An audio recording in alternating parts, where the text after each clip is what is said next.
for people watching right now who obviously are here to break free from codependency, to heal these tendencies, like I know you have steps that you take people through. So 4 steps. Yeah. So what are those? How do we implement these 4 steps into our life? Yeah. Because codependency, I swear, it's like so prominent right now. You must be hearing this all the time based on what you do. I am, right? That and narcissism for some reason. Yes. Right? Mm-hmm. So with codependence, of course, we have the narcissist oftentimes. So one of the first things that I find when I work with people that are codependent is to recognize that there is codependency.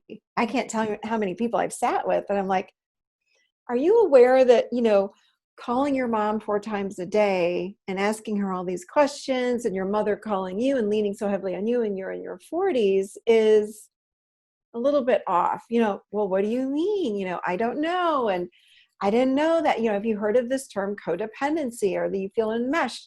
So the first thing we need to do, obviously, is recognize it. Right. Once we recognize it, we do not want to blame ourselves. And we do not want to blame our caregivers because they did the best they could. They didn't know any better. And this is what I find is people like drop into shame, like, oh my God, what's wrong with me? Which is why I don't like labels. I like to have a definition or an understanding of what's going on, but I don't like to even label people and say, you are codependent, because then people walk around like with a label on their forehead, hi, I'm codependent. No, hi, I'm Michelle. I may have some of these codependency tendencies, but I'm not my codependency. So we want to be really careful because people fall into shame so quickly.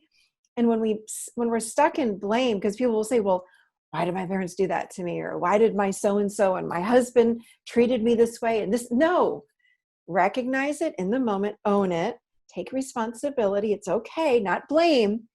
And then we move on to the next step.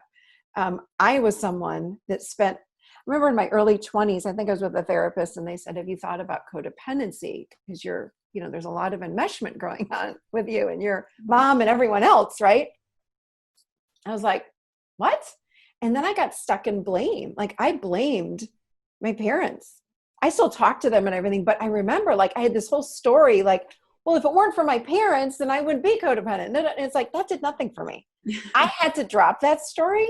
And I'm here, I watch other people do the same thing. I'm like, just drop it. Like, don't get stuck in story.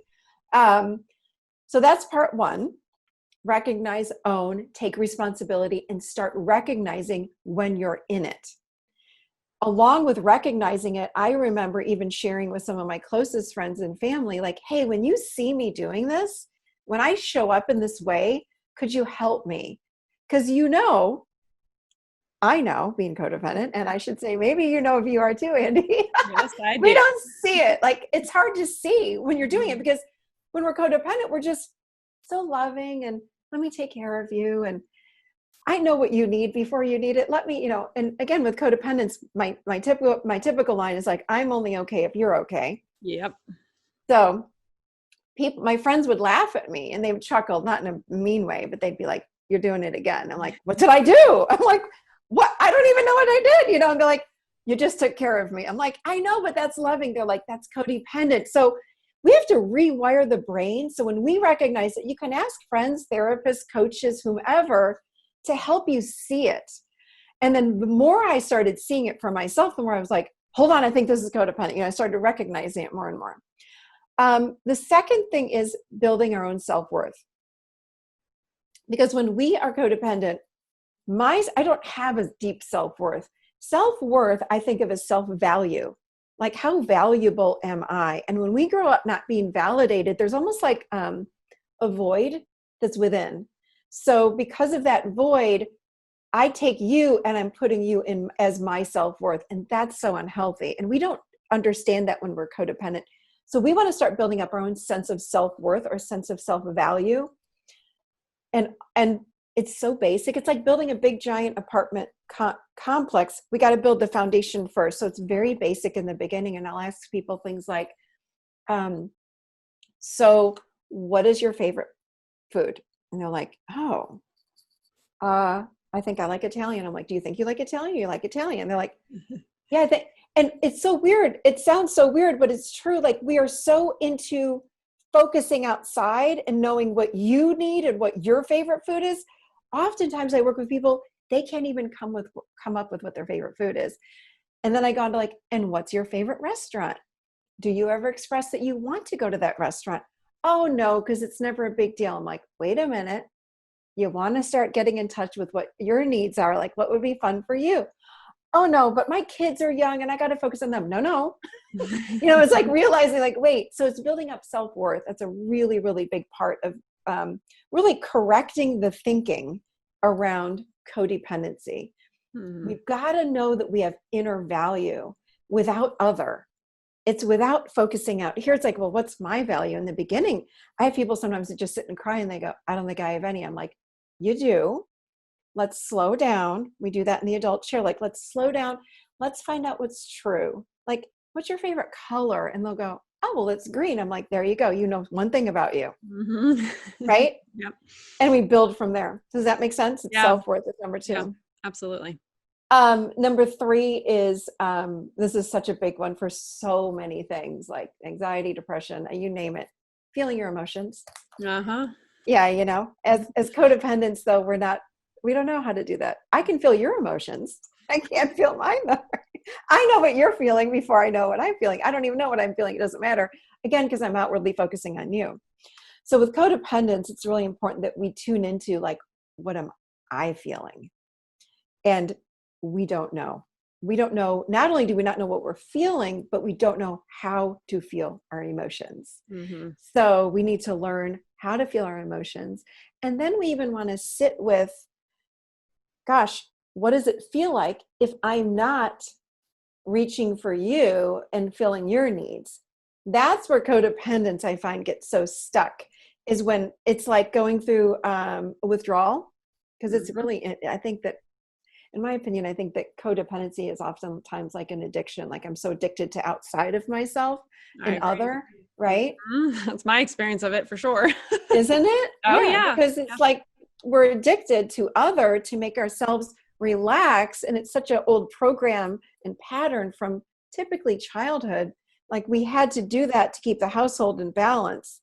But now we're still doing it. It's just a habit. So when I suggest to people, okay, so tomorrow, what you're going to be with your children again. And what I want you to do is not extend out and fix them up.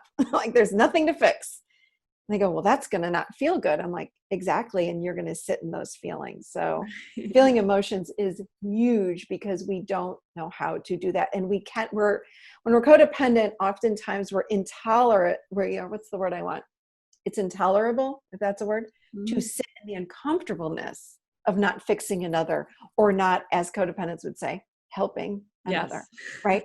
I'm just helping you. Yes. You don't even know you need my help, but I know you do. I'm going to help you. But we got to be able to sit in those emotions when we're not doing that. And that's so uncomfortable in the beginning, just in the beginning.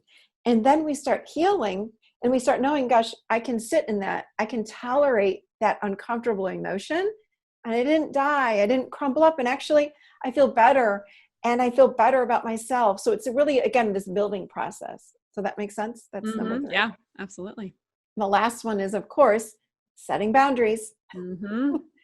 Because with codependence, the problem with codependency, like we all should have our own values, morals, ideas, and beliefs. And I feel like they swirl around, in this beautiful energy field that we all have, and they're swirling around. So I always use this when I teach a workshop. And they're swirling around in here, and it's a boundary of who I am. But if I don't have a boundary with who I am, then my boundaries are wide open. I don't know where I begin and end, and I think you're part of me. So when someone says, I've been with people and they're like, well, so-and-so just needs to set a boundary. I'm like, they can't set a boundary. They don't know how to set a boundary because, by the way, they don't have any inner value. They have no self-worth. Like you got to feel like you're protecting something first. So then you'll want to set a boundary, right? Does that make sense? Yeah. Yeah. That's a good way of putting it. You just can't set a boundary without building self-worth and knowing what you're feeling. So that's why I feel like boundaries comes last.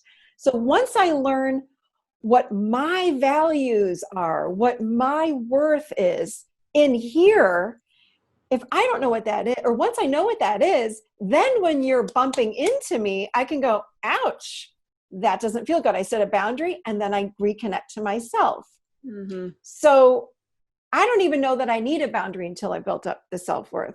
So setting boundaries is really, really important. And again, it's terrifying when we're codependent oftentimes. You know, it's like, well, that's going to make them not love me. They're going to be mad at me. It's like, no. So we start really slowly with things like, yeah, I just don't want to go to dinner. You know, I'm sorry, I'm busy tomorrow night. I can't go to dinner with you. And then when we get the feedback from our friend that she goes, okay, that's fine. It's like, oh, I just took care of what that works, you know. So we start with small boundaries.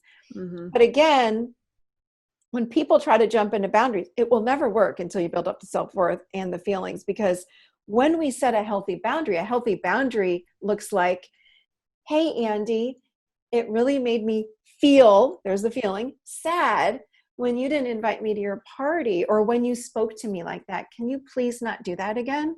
Mm-hmm. Right? Yeah. Like that's why when you go to a jewelry store, there's, you know, an alarm around the most precious stones, because it's a boundary, because it's valuable. If Right. I'm not valuable on the inside, there's no way I'm going to even know to set a boundary within myself or for myself. Yeah, that's really good. I've never thought of it like that before. I think that, yeah, that's so key. Cause yeah, if there's nothing that you value, you haven't really like given any time or effort into really like self-worth and that kind of stuff, then yeah, why would I set a boundary? And I will invite you to my party next time, just so you know. Thank you. Or I will be upset and I'll have to set another boundary.